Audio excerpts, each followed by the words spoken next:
আসসালামু আলাইকুম রহমতুল্লাহি ওবরকাতুহু।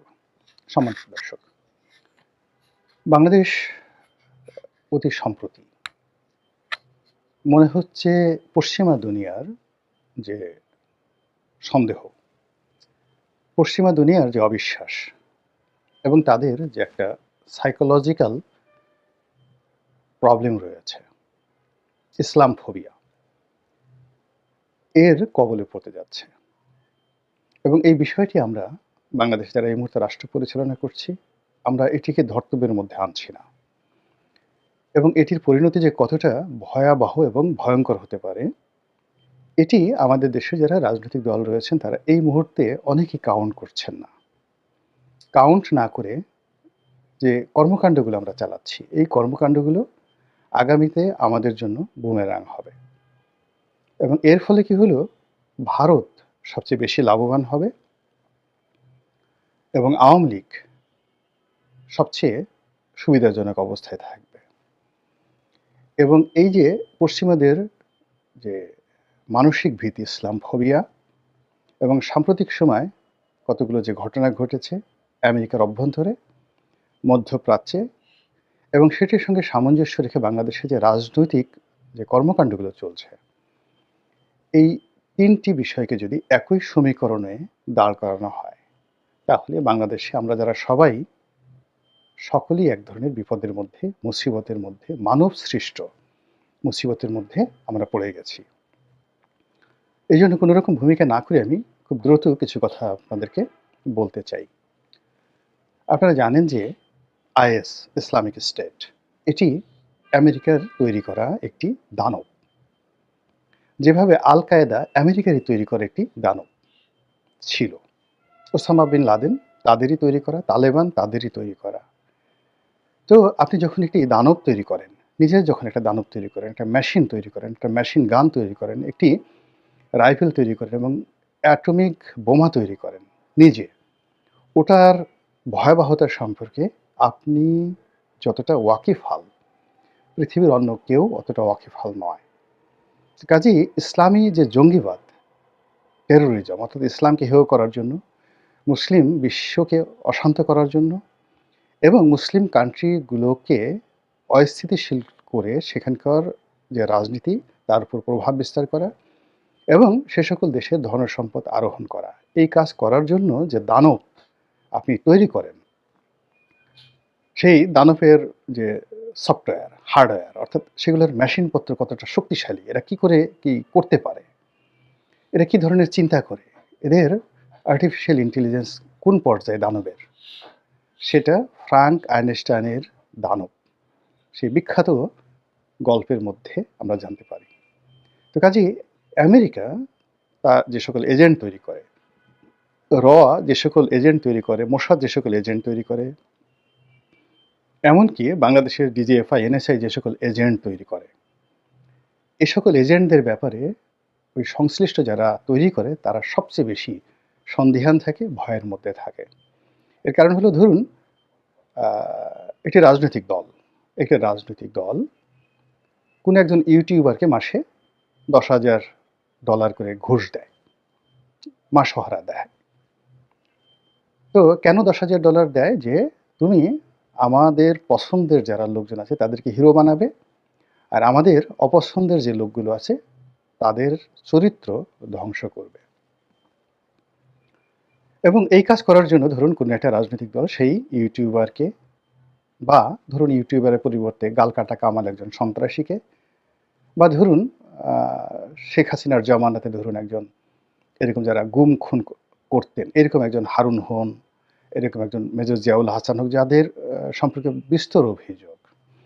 তো এরা কতটা ভয়াবহ এবং ভয়ঙ্কর হতে পারে, এরা ওই যারা এই তাদেরকে নিয়োগ দেয় তারা খুব ভালো করে জানে যে আমরা এদেরকে দিয়ে যে অপকর্মগুলো করাচ্ছি, সেই অপকর্মগুলো ২ দিন পরে তারা জিম্মি করে আমাদের উপর সেটা প্রতিশোধ তারা নেবে। এজন্য করে কি, এদেরকে ব্যবহার করে সবাই। ব্যবহার করার একটা সময় তাদেরকে আবার ডিফিউজ করে, তাদেরকে নিজেদের হাতে শেষ করে দেয়। এটা রাজনীতিতে যেভাবে প্রযোজ্য, আন্তর্জাতিক কূটনীতিতে, যুদ্ধবিদ্যায় এই দানবগুলো নিজেদের হাতে ডিফিউজ করতে হয় এবং সময় মতো যারা ডিফিউজ করতে পেরেছে, এদেরকে ধ্বংস করতে পেরেছে, এদেরকে ক্ষমতাহীন করতে পেরেছে, এদের পাওয়ার সিজ করতে পেরেছে, তারাই সফল হয়। এই যে পুতিনের যে ভাড়া করা ভাগনার বাহিনীর প্রধানকে পুতিন নিজে মেরে ফেললেন। তারপর আল কায়দার যে ওসামা বিন লাদেনকে মেরে ফেলল আমেরিকা। আবু বকর বাগদাদিকে মেরে ফেলল আইএসের প্রধানকে। সাদ্দামকে মেরে ফেলল। এরকম অসংখ্য ঘটনা। তো যা হোক, এই যে আইএসকে তারা তৈরি করলো যে কারণে, সেই কারণ শেষ হওয়ার পর আইএসকে তারা ভেঙে দিল, কিন্তু আইএস ভেঙে যায়নি।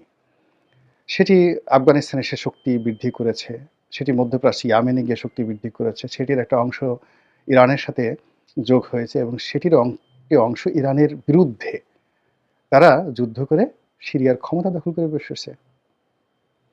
তো কাজেই এই যে থিওরিটিটা বেসিক্যালি তারা এটিকে শেষ করতে পারেনি এবং এর প্রেক্ষিতে অতি সম্প্রতি আমেরিকাতে যে ভয়াবহ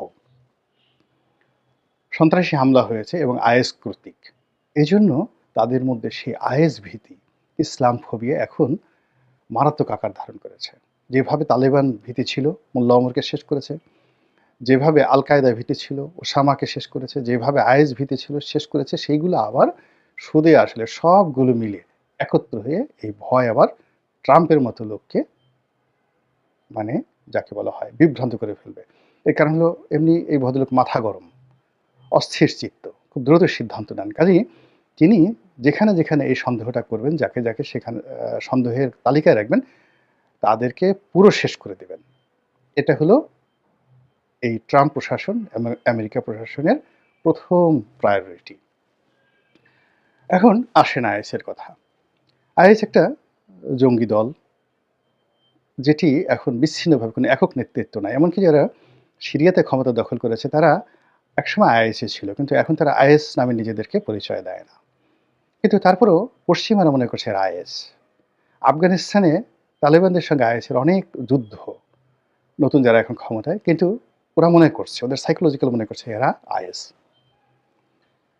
তদ্রূপ বাংলাদেশে এখন এই যে বাংলাদেশে হঠাৎ করে ইসলামাইজেশন হচ্ছে, ওয়াজের ময়দানে লক্ষ লক্ষ মানুষ আসছে, এখানে জামাত ইসলামী, হেফাজত ইসলামী হঠাৎ করে তাদের তৎপরতা বৃদ্ধি পাচ্ছে। এদের কারোর সঙ্গে আইএসের সম্পর্ক নেই, কারোর সঙ্গে তালেবানের সম্পর্ক নেই।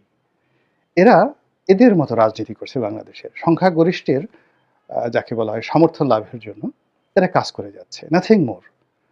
তাদের মধ্যে ভারত বিরোধিতা যেটা আছে সেটি কেবলই মাত্র জনগণের যে মন মানসিকতা ভারতের বিরুদ্ধে, এটাকে রাজনৈতিকভাবে ব্যবহার করে তারা তাদের রাজনৈতিক প্রতিপক্ষকে ঘায়েল করতে চাচ্ছে। মানুষের মধ্যে যে ধর্মবোধ আছে, ইসলাম প্রীতি আছে, আল্লাহ রাসূলের প্রতি তাদের যে অগাধ ভক্তি এবং শ্রদ্ধা আছে, এটাকে মার্কেটিং করে, ওয়ান সর্ট অফ মার্কেটিং। এই মার্কেটিংটাকে তারা ওয়াজের ময়দানে নিয়ে, মাহফিলে নিয়ে, বিভিন্ন সমাবেশে তারা কথায় কথায় আল্লাহকে ব্যবহার করে, রাসূলকে ব্যবহার করে মূলত নিজেদের যে রাজনীতি, সেই রাজনীতির ফয়দা তারা নিতে চাচ্ছেন। কিন্তু এর সঙ্গে কোনো অবস্থাতেই জঙ্গিবাদ জড়িত নয়। বাংলার মাটি কখনো জঙ্গিবাদ তৈরি করেনি। কিন্তু এখানে অবাক করার বিষয়টা হলো যে আমরা আমাদের এই বাংলাদেশের বাস্তবতা যেটা বুঝি, এটা আপনি কোনো অবস্থাতেই দিল্লিকে বোঝাতে পারবেন না। দিল্লিকে আপনি যতই বড় মনে করেন না কেন, আমি আমার কর্মজীবনে দিল্লির অনেক বড় বড় রাজনীতিবিদ, সামরিক কর্তা, কূটনীতিবিদ, এমনকি গোয়েন্দা কর্তাদের সঙ্গে ওয়ান টু ওয়ান বসেছি, কথা বলেছি 2009 থেকে এই সেদিন পর্যন্ত। মূল ব্যাপারটা হলো যে আমরা তাদেরকে অনেক বিষয়ে প্রাজ্ঞ মনে করি, অভিজ্ঞ মনে করি। কিন্তু দেখা গেল যে বিষয়ে তাদের দুর্বলতা রয়েছে, যেমন আওয়ামী লীগের ব্যাপারে তাদের দুর্বলতা রয়েছে, আমি বুঝাতে পারিনি তাদেরকে। আমি না, বাংলাদেশে অনেকেই বুঝাতে পারেননি। একান্ত ঘরোয়া পরিবেশে খাওয়ার টেবিলে বসে আমরা অনেকে চেষ্টা করেছি বোঝানোর জন্য যে শেখ হাসিনাকে তারা যেভাবে সমর্থন দিচ্ছেন এটা রং। হাও বলেনি, নাও বলেনি, কিছুই বুঝেনি। আবার যাদের ব্যাপারে তাদের নেতিবাচক রয়েছে, যেমন বিএনপির ব্যাপারে, জামাতের ব্যাপারে, তারেক রহমান সাহেবের ব্যাপারে, এদের ব্যাপারে দিল্লির এবং আমেরিকার নেতিবাচক মনোভাব রয়েছে। আমরা অনেকে চেষ্টা করেছি ইতিবাচক করার জন্য, পারিনি। এটাই হলো বাস্তবতা।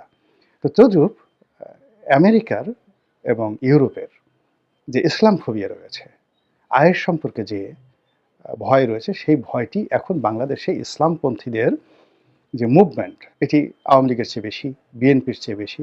অবস্থা দৃষ্টে মনে হচ্ছে তারাই ক্ষমতায় চলে আসবে, তারাই রাষ্ট্র পরিচালনা করবে। অবস্থা দৃষ্টে মনে হচ্ছে বর্তমান নিউজ সরকার মূলত তারাই চালাচ্ছে। বাস্তবে কি সত্য মিথ্যা পরের ব্যাপার, বাট এটি অবস্থা দৃষ্টে মনে হচ্ছে, এবং এই মেসেজগুলো যখন পশ্চিমা দুনিয়ায় যাচ্ছে, তখন তাদের মধ্যে যে ইসলাম ফোবিয়া, এই আইএস এর প্রতি মানে তাদের যে ভীতি, এবং আইএস বাংলাদেশে যদি ভর করে, সেটি তাদের কি মারাত্মক পরিণতি হতে পারে, এই আতঙ্কে রীতিমতো পশ্চিমারা তটস্থ।